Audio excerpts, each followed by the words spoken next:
तो सबसे पहले हम बात करते हैं BCD टू एक्सेस 3 कन्वर्टर की। तो BCD में आपको पता है टोटल नंबर ऑफ डिजिट्स होती हैं वो कितनी होती हैं, 4 होती हैं। ठीक। अब 4 का मतलब है कि 4 इनपुट्स होंगे तो 4 आपको आउटपुट में मिलेंगे। ठीक। सपोज आपका 2 है तो 2 का BCD आप क्या निकालते हैं, 0 0 1 0। ठीक। अब आपने क्या करना है, आपको सिंपल कुछ नहीं, 0 से 9 तक के, 0 से 9 तक के 4 डिजिट्स में इनपुट भी सबके BCD निकाल लें। ठीक। तो आप पहले आप BCD निकालते हैं हम लोग, और इधर आपका एक्सेस 3 हो गया। ठीक। BCD के लिए 0 1 2 3 4 5 6 7 8 और 9, सिंपल हो गया। ठीक। तो अब हम इनका सबका बाइनरी लिखेंगे। 0 का क्या लिखेंगे, 4 डिजिट्स में लिखना है, तो एक चीज़ और मैं लिख देता हूँ यहाँ पे। हमारे पास 4 आउटपुट है ABC, 4 इनपुट है ABCD। ठीक। तो 0 की वैल्यू क्या हो जाएगी, 0 0 0 0। 1 की हो जाएगी 0 0 0 1। फिर उसके बाद 2 की क्या हो जाएगी, 0 0 1 0। 3 की हो जाएगी 0 0 1 1। 4 की हो जाएगी 0 1 0 0। 5 की हो जाएगी 0 1 0।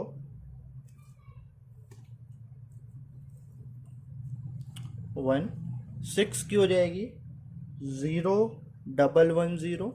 7 0 1 1 1। 8 1 0 0 और 9 1 0 0 1। ये हो गया तुम्हारा BCD कोड सबका, 0 to 9 तक की आपकी डेसिमल डिजिट। ये हो गए आपके इनपुट्स। ठीक। अब हमने करना है एक्सेस 3 कोड में कन्वर्ट। हमारे पास हो गए 4 आउटपुट BCPQRS। ठीक। 4 आउटपुट हमको मिलेंगे, तो 0 में 3 ऐड करेंगे तो क्या मिलेगा हमें, 4। तो मतलब हमें यहाँ पे क्या लिखना है, 4 का बाइनरी लिखना है। तो 0 0 1 0। ठीक। सॉरी 0 0 1 0 प्लस 3 करेंगे तो हमको मिलेगा 3। ठीक। तो 0 0 3, तो यहाँ पे हमको क्या मिलेगा, 0 0 1 1। तो ये हो गया तुम्हारी 3 की वैल्यू है ये। ठीक है। एक्सेस 3 कोड क्या होता है, BCD कोड जितना होगा उसमें +3 ऐड करते हैं। तो 0 में हमने +3 ऐड किया तो हमको 4 मिला। तो 4 क्या हो जाएगा तुम्हारा, ये हो गया। ठीक। सॉरी 3 मिला, तो यहाँ पे आंसर 3 मिलेगा ना। ठीक। फिर उसके बाद 1 में क्या होगा, 1 में 3 ऐड किया तो 4 आ गया। तो 4 का बाइनरी क्या होता है, 0 1 0 0। तो 0 1 0 0 हो गया। ठीक। फिर उसके बाद 5 0 1 0 1 0 1। फिर उसके बाद 6 आएगा तो 0 1 1 0। फिर उसके बाद 0 1 1 1। फिर 1 0 0। फिर 1 0 0 हो गया तुम्हारा 5 का, 5 का हो गया। ठीक। 6 का क्या हो जाएगा, 1 0 0 1। फिर 7 का क्या हो जाएगा, 1 0 1 0। 8 का क्या हो जाएगा, 1 0 1 1। एंड 9 का क्या हो जाएगा, 1 1 0 0। ठीक है भाई, ये हो गया तुम्हारा टोटल आउटपुट हो गए एक्सेस 3 कोड के लिए। ठीक। ये बात आपको समझ में आ गई होगी, इनपुट और आउटपुट में किसी को कोई डाउट नहीं होगा। ठीक। तो अब हमको क्या करना है, इन सब के लिए लॉजिक गेट्स बनाना। तो लॉजिक गेट्स बनाने के लिए आपको एक्सप्रेशन चाहिए होगा। तो एक्सप्रेशन के लिए आप क्या करेंगे, सबका अलग अलग टर्म में के मैप बनाएंगे। तो के मैप से आपको क्या होगा, एक्सप्रेशन मिल जाएगा। P का अलग, Q का अलग, R का अलग और S का अलग। ठीक। तो P में जहां जहां पे हमको 1 मिल रहा होगा, के मैप में हम लोग 1 1 फिल कर देंगे। जहां जहां पे हमको Q में मिल रहा होगा, के मैप में फिल करेंगे हम लोग। जहां जहां पे R में हमको 1 आउटपुट मिल रहा है, वहां वहां पे R पे करेंगे हम लोग, फिर R वाले के मैप में फिल कर देंगे वैल्यू। और जहां जहां पे S पे हमको 1 मिल रहा है, वहां वहां पे हम लोग, ये S में 1 है यहाँ पे, ठीक है, वहां वहां पे S में हम लोग 1 फिल कर देंगे। तो हम लोग सबसे पहले बनाते हैं P के लिए। ठीक। P के लिए के मैप। तो अब ये हमारा P का के मैप तैयार हो गया। चूंकि इसमें हमारे पास 4 इनपुट्स हैं A B C D। ठीक।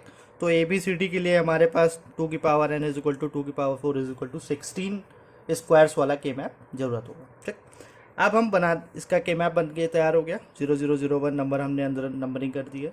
तो 0 से 9 तक का तो हमने यहाँ पे BCD कोड निकाल लिया है। 10 to 15 तक में जो इसमें होगा वो आपकी क्या होगी, don't care condition. Don't care condition, ठीक। तो डोंट केयर कंडीशन को हम लोग क्रॉस से डिनोट करते हैं। तो इसमें लिए हम लोग 10 से 15 तक में हम लोग क्रॉस लगा देंगे।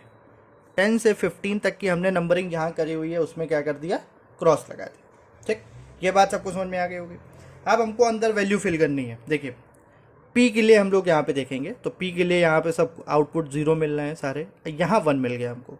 ठीक, 1 का मतलब 0 0 0 1 0 1। ठीक, तो 0 1 AB में ये मिल रहा है, 0 1 यहाँ हो गया और 0 1 CD में हमको यहाँ मिल गया। तो यहाँ पे एक 1 फिल हो जाएगा। ठीक, क्लियर हो गया भाई सबको। उसके बाद दूसरा 1 हमको मिल रहा है यहाँ पे 0 1 1 0। तो 0 1 AB में और 1 0 CD में, तो एक यहाँ पे हमारा 1 फिल हो गया। ठीक, फिर उसके बाद अब आते हैं हम लोग तीसरे 1 की तरफ। ये मिल गया, तो ये मिल रहा है 0 1 1 1। तो 0 1 तो हमारा यहाँ हो गया, 1 1 मतलब एक हमको 1 यहाँ मिल गया। ठीक, फिर उसके बाद चौथा 1 मिल रहा है यहाँ पे, तो 1 0 0 0। तो 1 0 तो ये हो गया, 0 0 ये, तो एक हमारा 1 यहाँ मिलेगा।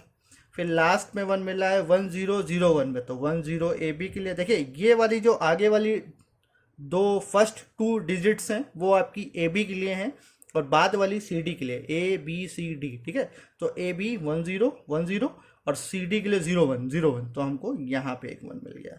सिंपल है। ठीक है, अब हमको क्या करना है, इसकी ग्रुपिंग करनी है।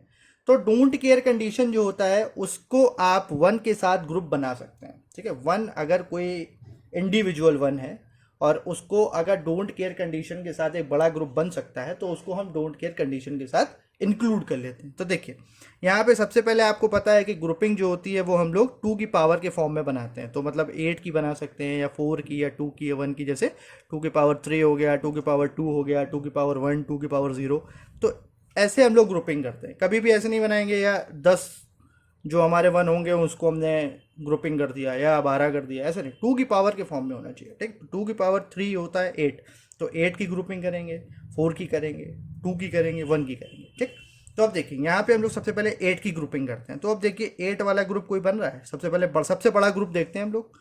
तो यहाँ पे 8 वाला हमारा ये ग्रुप बन रहा है,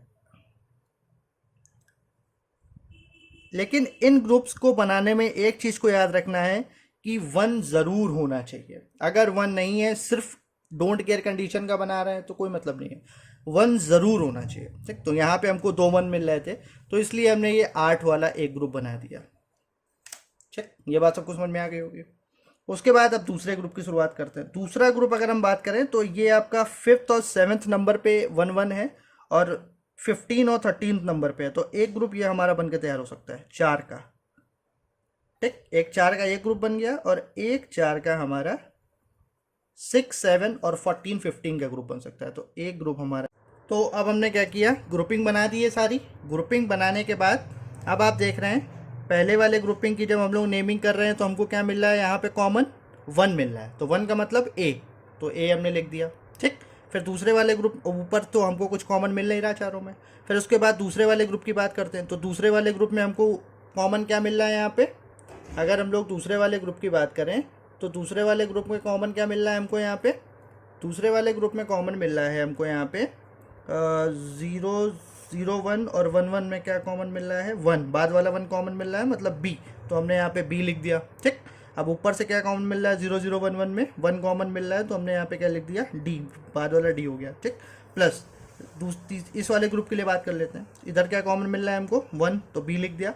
ऊपर क्या कॉमन मिल रहा है दोनों में, 1 पहले वाला, तो मतलब C, तो BC मिल गया। तो P is equal to A plus BD plus BC, हमको ये फर्स्ट इक्वेशन प्राप्त हो गई। ठीक, ये आपका पहला एक्सप्रेशन हो गया P के लिए। ठीक, ऐसे ही आप Q के लिए बनाएंगे, R के लिए बनाएंगे, फिर S के लिए बनाएंगे। तीनों आपको के मैप खुद से बनाने हैं और मैं डायरेक्ट इसमें एक्सप्रेशन लिख रहा हूँ। ठीक है, सब में आप ऐसे ही 10 11 12 13 15 15 में डोंट केयर कंडीशन पहले से ही इसमें लगा देंगे के मैप में, और जहाँ जहाँ पे 1 है 1 फिल करने के बाद आपको सारे ग्रुप्स बनाने हैं और उसकी नेमिंग करनी है। क्या नेम आएंगे, क्या एक्सप्रेशन आएगा, मैं अब डायरेक्ट लिख रहा हूँ, आपको तीनों के मैप खुद से बनाने हैं, ये आपका होमवर्क है, ठीक है। तो हमको चारों एक्सप्रेशन क्या मिल गए, ये मैंने लिख दिए हुए हैं। P is equal to B D plus A plus B C, जो हम लोगों ने पहले के मैप से निकाला हुआ है। Q इज इक्वल टू आपने निकाला हुआ है, आपको खुद से निकालना है, R का भी खुद से निकालना है, इसका भी खुद से निकालना है। अब यहाँ पे आप R का एक्सप्रेशन देख रहे होंगे, क्या मिला है, C बार D बार प्लस सी डी, ठीक। तो इसको हम लोग क्या लिख सकते हैं, C एक्स नॉर D। ये C एक्स नॉर D के लिए भी कंडीशन होती है, आपको पता है।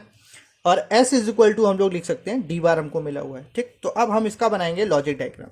तो हमारे पास 4 इनपुट्स कौन कौन से थे, A B C D, ठीक। तो यहाँ से हमने एक लाइन खींच लिया, B के लिए हमने अलग से खींच लिया, C के लिए हमने अलग से खींच लिया, D के लिए हमने अलग से खींच लिया। अब हर एक के लिए हमको बनाना है इसका लॉजिक के, ठीक। आप लोगों ने पहले खूब बनाए होंगे, इससे आपको और ज़्यादा क्लैरिटी आ जाएगी। तो देखिए सबसे पहले हम लोग बनाते हैं P के लिए। तो P के लिए हमको बनाना है B D plus A plus B C. तो A हो गया हमारा ये, ठीक। बी डी का मतलब हो गया B और D को एंड गेट के साथ अगर हम लिख देते हैं तो हमारा बन जाएगा B D. B C, B और C को अगर हम एंड गेट के साथ लिख देते हैं तो हमारा मिल जाएगा बी सी, ठीक। और अब हमको अगर हम तीनों को और गेट के साथ ऐड करा देते हैं तो हमको क्या मिल जाएगा, A plus B D plus B C. तो यहाँ पे और गेट हमने बना दिया, और गेट का आपको डायग्राम सिंबल पता होगा, ये हमको P आउटपुट मिलेगा और इससे हमने तीनों को कनेक्ट कर दिया, ठीक है। सिंपल, ये P is equal to B D plus A plus B C मिल गया। ऐसे ही आपको Q के लिए करना है, ऐसे ही आपको R के लिए करना है, ऐसे ही आपको इसके लिए। अब देखिए Q के लिए बनाते हैं हम लोग B बार D प्लस। तो B बार का मतलब क्या है, तो हम लोग यहाँ पे क्या करेंगे, एक बार के लिए इसका नॉट गेट बना लेते हैं, ठीक। C बार भी हमें जरूरत पड़ेगी तो C के लिए भी हम नॉट गेट बना लेते हैं। नॉट गेट का मतलब क्या होता है, कॉम्प्लीमेंट। तो C का कॉम्प्लीमेंट अगर चाहिए होगा तो हम लोग C यहाँ से लेंगे। D का भी एक कॉम्प्लीमेंट की जरूरत पड़ेगी हमको, तो D का भी एक कॉम्प्लीमेंट बना लेते हैं, ये मिल गया, ठीक। अब हमको देखिए क्या चाहिए, पहला चाहिए B बार D। Q के लिए बना रहे हैं हम लोग, तो B बार, B तो ये है, B बार क्या हो जाएगा, नॉट गेट उसका, तो B बार हो गया। D मतलब ये है, D बार ये है, तो हमने D लेना है, तो हमने इसको एंड गेट के साथ अगर हम करा देंगे तो हमको मिलेगा B बार D, ठीक। फिर उसके बाद हमको क्या चाहिए, BC। तो B and C we will add with and gate, ठीक। एंड गेट हो गया हमारा, BC मिल गया। BC बार D बार, तो B हो गया भाई, C बार चाहिए हमको यहाँ पे, तो C बार हो गया और D बार हो गया। तीनों को हमने एंड गेट के साथ कर दिया तो हमको मिल गया B C bar and D बार, ठीक। फिर उसके बाद हमको चाहिए ये, अब इन तीनों को हमने बना लिया है, BC बार D बार भी मिल गया, BC मिल गया, BD भी। अब हमको तीनों के साथ ऐड कराना है तो हमको Q मिल जाएगा। तो इसके लिए हम एक और गेट बनाएंगे, यहाँ पे और गेट बनाएंगे जिसका आउटपुट हमको Q मिलेगा, और ये तीनों को हम और गेट में जाके कनेक्ट कर देंगे। तो ये हमको Q is equal to B bar D plus B C plus B C bar D bar मिल गया, ठीक। अब ऐसे ही हम लोग R के लिए बनाते हैं। R के लिए C और D में एक्सनॉर बनाना है, तो C हो गया हमारा और D हो गया। एक्सनॉर गेट क्या होता है, सिंपल ऐसे बनाते हैं, इसका जो सिंबल होता है वो ऐसे करके एक आगे नॉट गेट लगा दिया और ये हमको मिल गया C एक्सनॉर D, ठीक। S में क्या है, हमें D बार मिल रहा है, तो S के लिए कोई मतलब नहीं है, हमने डायरेक्ट लिख दिया S, हमको यहाँ से D बार मिल गया, ठीक। ये आपका जो हो गया BCD to XS3 code converter हो गया, ठीक है। अगर आपको वीडियो पसंद आया तो प्लीज़ इसको लाइक करें, शेयर करें और सब्सक्राइब करें। बाय।